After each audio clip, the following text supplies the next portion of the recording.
अस्सलाम वालेकुम नाज़रीन, मैं आप सबकी मेज़बान समीरा खान आप सबका इस्तकबाल करती हूँ HS1 न्यूज़ चैनल पर। आइए नज़र डालते हैं आज की अहम खबरों पर। देखिए साहब, कल रात में जो है करीमनगर में एक हिंदू एकता यात्रा के नाम से एक पब्लिक मीटिंग हुई और उसमें जो है तेलंगाना बीजेपी के सदर बंडी संजय, जो ख़ुद करीमनगर के मेंबर ऑफ़ पार्लियामेंट है, उन्होंने मुख्तलिफ अपनी स्पीच में कई बातें की हैं, जिसमें इश्तियाल अंगेज़ जो कम्युनल हेट्रेडनेस में अंडर में आते हैं। उन्होंने कहा कि हम जो है तेलंगाना में बीजेपी की सरकार आएंगी तो हम राम राज्य लाएंगे। और एक बात उन्होंने ये बोले कि 48,000 मसाजिद हिंदुस्तान में ऐसे हैं जो मंदिरों को तोड़कर बनाए और उसकी खुदवाई करे तो उसमें से कहीं ना कहीं शिवलिंग निकलता। और ख़ुद ये बोले कि तेलंगाना में कई ऐसे मसाजिद है जो मंदिर को तोड़ के बनाए। और उन्होंने अपने बयान में पर्टिकुलरली टारगेट करते हुए असदुद्दीन ओवैसी से चैलेंज करते हुए ये कहा कि अगर तुम राज़ी है क्या बोल के। और एक बात बोले कि मैं उर्दू को ख़त्म कर डालूँगा। फिर दूसरी बात बोले कि मैं रिज़र्वेशन को बर्खास्त कर डालूँगा, तेलंगाना आया तो मदरसों को बंद कर डालूँगा। तो बंडी संजय का मामला ऐसा है कि इर्रागड्डे वाले भी अगर बास जो दिमागी तवाज़ुन जिसका ख़राब हो जाता तो कुछ पेशेंटों को रिजेक्ट कर देते। उसमें से वन ऑफ द पेशेंट है इन्हों, जिसको इर्रागड्डा हॉस्पिटल वाले भी इनको रिजेक्ट कर दिए। जब से इन्हों बीजेपी के सदर बन गए, वो नए फ़कीर को भीख की जल्दी बोलते हैं। तो ये नए फ़कीर भी जो है अपने आप को क्या है कि तेलंगाना का चीफ मिनिस्टर बन जाता हूँ, वहीं बीजेपी पावर में आ जाती। तेलंगाना की गंगा जमनी तहज़ीब जो है ये बंडी के टहरा काटना अच्छा बेहतर जानते हैं। जो हमारी गंगा जमनी तहज़ीब में कहीं भी फ़िरका परस्ती को कोई मौका नहीं है। लेकिन बड़े अफसोस की बात है, 2 पॉइंट्स आप याद रखिए कि पहला मुझे अफसोस ये है कि कई सालों से जब से तेलंगाना अलग हुआ, राजा सिंह इश्तियाल अंगेज़ बयान दे रहा है, एक भी केस में उसको सज़ा कराने में तेलंगाना सरकार नाकामयाब हो गई। हमारे चीफ मिनिस्टर अपने आप को सेकुलर बोलते, तमाम जमातें के कायदीन जो उनके आलाकार है ये लोग उनको ये बोलते कि CM KCR साहब सेकुलर है। लेकिन तेलंगाना के चीफ मिनिस्टर KCR साहब का सेकुलरिज्म आज चैलेंज पे है कि पूरे 8 साल में राजा सिंह के ऊपर एक मुकदमा किसी में सज़ा नहीं हुई।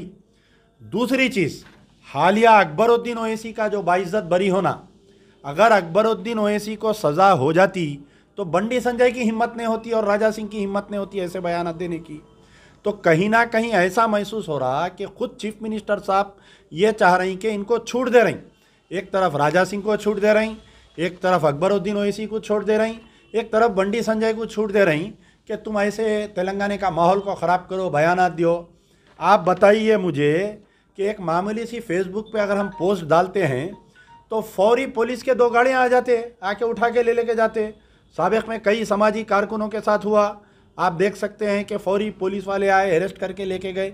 CM के ख़िलाफ़ में एक पोस्ट डाले, बड़े बड़े जर्नलिस्टों को गिरफ्तार कर लिए। तो बंडी संजय स्पीच दे के उतरते उसको कहीं को गिरफ्तार नहीं करे पुलिस वाले। करीमनगर के कमिश्नर साहब क्या कर रहे थे, करीमनगर की पुलिस क्या कर रही। आज सुबह से मैं इंतज़ार कर रहा हूँ, KTR साहब हर मसले पे ट्वीट खेलते। बंडी संजय के ऊपर क्यों आप बयान नहीं दे रहे हैं अपना, क्यों सख्ती का इजहार नहीं कर रहे हैं आप। और एक बड़े अफसोस की बात है कि एक तेलुगु मशहूर चैनल TV9 कल रात से ये बंडी संजय का स्टेटमेंट चला के बंडी संजय की फ़ोटो डाल के साथ में गुंबद खिजरा की फ़ोटो डाल रहा उन्हें। तो क्या पेश करना चाह रहा TV9 में शेयर किसका है? KCR फैमिली का, माई होम्स वाले के शेयर है। आधा 70% से बढ़ के इन लोगों का ओन है उसमें। एक तरफ KCR साहब हुकूमत में हैं, बंडी संजय के इश्तियाल अंगेज़ बयानात हो रहे हैं, उस पर कोई एक्शन नहीं हो रहा। राजा सिंह के ऊपर कोई एक्शन नहीं हो रहा। अकबरुद्दीन ओवैसी के एक्विटल के ऊपर तेलंगाना सरकार हाई कोर्ट में नहीं गई अभी तक।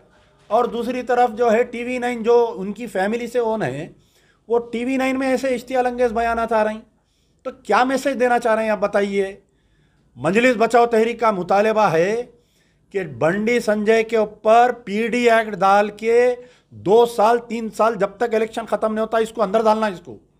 और राजा सिंह के जितने भी केसेस TRS के गवर्नमेंट में जो मिस्टेकन ऑफ फैक्ट बोल के कोर्ट से इन्हें बाइज्जत बरी हो जा रहा, कई केसेस प्रिंसिपल सेक्रेटरी होम इसके बंद कर दिए, सारे केसेस का एक स्पेशल बेंच फॉर्म करना, पूरे उसके ऊपर अपील करना, और अकबरुद्दीन ओवैसी के जो बाइज्जत बरी हुए उसके खिलाफ में तेलंगाना सरकार हाई कोर्ट में अपील पे गई तो तेलंगाना की गंगा जमनी तहजीब बरकरार रहती, कोई फिसादात नहीं होते।